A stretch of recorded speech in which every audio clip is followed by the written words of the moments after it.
Welcome, ladies and gentlemen, to the post-show. I know it said it was the pre-show, but this is the post-show. The post-show of the Mid-Autumn League Moon Studio. So, let's get right into it. We just had a beautiful 4 series going about.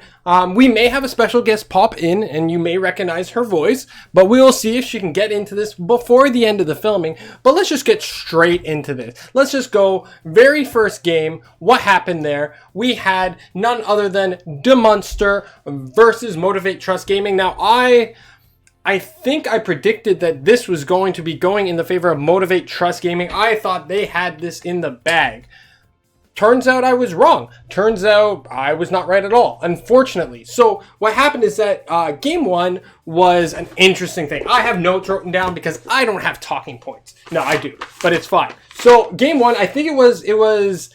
Oh yeah, I remember. It was DeMonster basically just stomping all over the Terror Blade of Motivate.Trust Gaming. So he was trying to have a game, but like who was it? It was Jackie, I think. I think it was Jackie playing the Terror Blade. He went 6-6-6, which is, not a good number to go by, but it unfortunately cost them the game. But in game 2, it was Jackie going Lifestealer, and then the rest of the team, I think there was a Skywrath Mage, there was a Tide, there was an Elder Titan, and there was a Void Spirit. Void Spirit on Motivate.Trust Gaming is just amazing. It's like honestly one of the best things. I love to see it. So we had Void Spirit, Sky, and Tide just going around killing people continuously, while Lifestealer was just AFK farming. And then finally Lifestealer joins the fight, jumping into Tide. Tide ravages, gets killed. Easy game. Very one-sided game. So then DeMonster comes in, they're like, okay, so you decide to go Lifestealer. We're going to go Lifestealer, but we're going to have better engagement tools. We're going to have a Clockwork position 5 that's going to get so much net worth. That's going to be unstoppable. They had, I think, also a Marana, if I'm not mistaken. But basically, they just had all the engagement that they needed to be able to win the series. So DeMonster goes up 2-1 in the series. The following matchup was none other than Sirius versus Neon Esports. Now, for me, I was like, okay, all right, so Dota's having a bad time.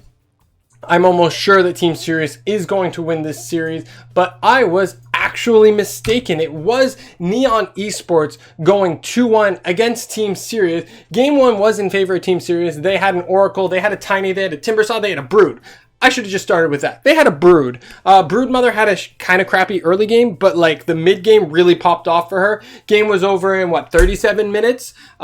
Just a Faceless Void, the Oracle save, and then the Brood. Like they did have some good counters, like the Viper, the Snapfire to be able to take care of all these. I think they even did Snapfire mid, but it was not enough. Team Sirius took the first game, but then the next 2 games, less than 25 minutes each. First game had Tiny, Oracle, Beastmaster, Sven, and Marana. Basically, like, I would almost say sort of a Chinese draft, like from Neon Esports. And they managed to destroy the Spec before the Spec even had a game. Spec, Phoenix, Chen, Dragon Knight. I don't know why people pick Dragon Knight. Dragon Knight's not good.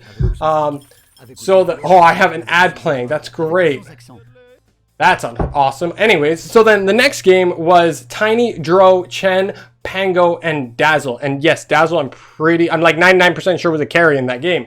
They win in 23 minutes. They're able to again shut down the Spec. So if you notice, the games that lost with Spec, oh my god, I have another ad running. Holy crud. I'm gonna kill Liquipedia just has these French ads running. I can't even stop it. It stopped me from stopping it now. This is great. Okay, sorry.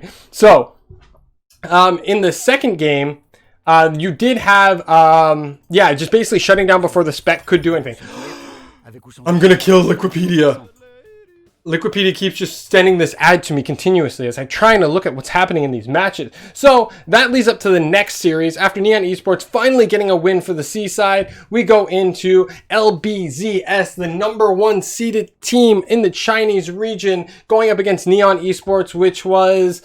well, it was a difference of class. Let's just say that. Game 1, we had Magnus, Marana, Lich, Slardar, and Lifestealer, which, like, already you have a Magnus, Marana, and Slardar with a Lifestealer. That's run at you Dota right there.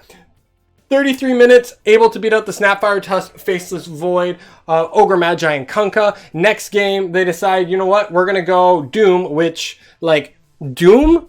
so good. Doom, so good when picked by a Chinese team. It's like you understand why they lose. Now, The second game, it was an Oracle, it was a Venge, it was an Earth Spirit, a Troll, and a Bat Rider, which you can already tell from that lineup. It's like it's all in on the Troll, and the Troll didn't have a good enough game. Got killed by the PA. Doom did too much damage. That was it. I'm getting a... this is...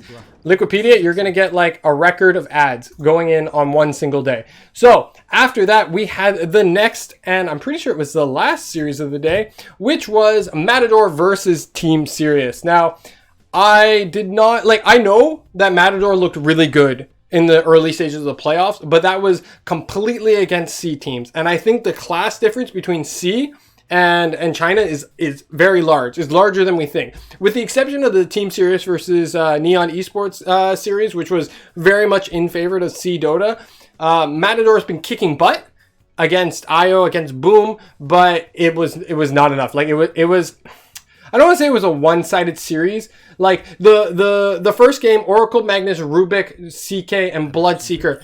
Bloodseeker being quite amazing of a hero right now. Just being able to get so much movement speed, be able to run at you. They were against a Night Stalker, Queen of Pain, a Troll, a Nyx, and a Snapfire. So you have the mobility with your Night Stalker, with your Nyx, with your Queen of Pain, but you have a Bloodseeker. A Bloodseeker just gets better as the fight goes on, and the CK was pretty much untouchable. CK in today has been just an amazing pick overall. In the second game, though, we did have a Tiny AA, PA, Darkseer, and Spirit Breaker, which, again, seems like such a very off lineup, but it's up against an IO, Night Stalker, Earth Spirit, Dro, and TA, which you're like, wait, where's the Sven? Sven, first stage banned. Where's the Gyro? Second stage banned. It's like, you have nothing really to go with this IO. Like, you could send Dro in, but like, you don't want Dro to be teleported into a fight. You want Dro to be in the back end. But nope, she wasn't able to do anything pretty much. So it was 28 minutes.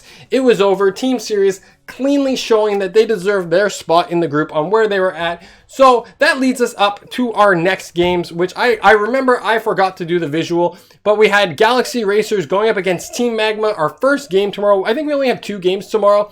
So Galaxy Racers, they were second place. They never lost a series in the group stages, and they were second place in their group. Team Magma not doing as well, but Team Magma's on fire. Galaxy Racers is not really on fire anymore. They were on fire. Alacrity was popping off in the group stages, being able to destroy everyone. But Team Magma's been proving themselves. Team Magma qualified for the latest Chinese tournament. I think it was the CDA FDA tournament, and I think they almost beat RNG. They went 1-2 in the group stages already against RNG. Now RNG is like up here. Galaxy Racers hasn't really done anything.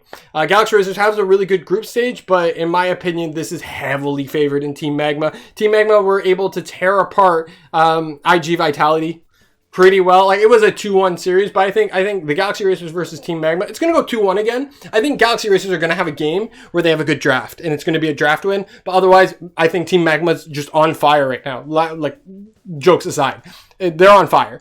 The following series will be Motivate.Trust versus Team Sirius, which... Please see Dota. Please see Dota. Motivate.Trust should win this. Motivate.Trust plays really well. Yes, they got dismantled. Well, I wouldn't say dismantled, but they lost against DeMonster, but I think DeMonster have a lot to prove. So that leaves DeMonster and LBZ up in the upper bracket finals, and the winner of Motivate.Trust versus Team Sirius will be playing in the lower bracket semifinals, up against the winner of Neon Esports and Galaxy Racer versus Team Magma. So all that will be coming to you tomorrow. We only have 2 series. I think it's starting off at like 9 a.m. tomorrow. I'm not 100% sure.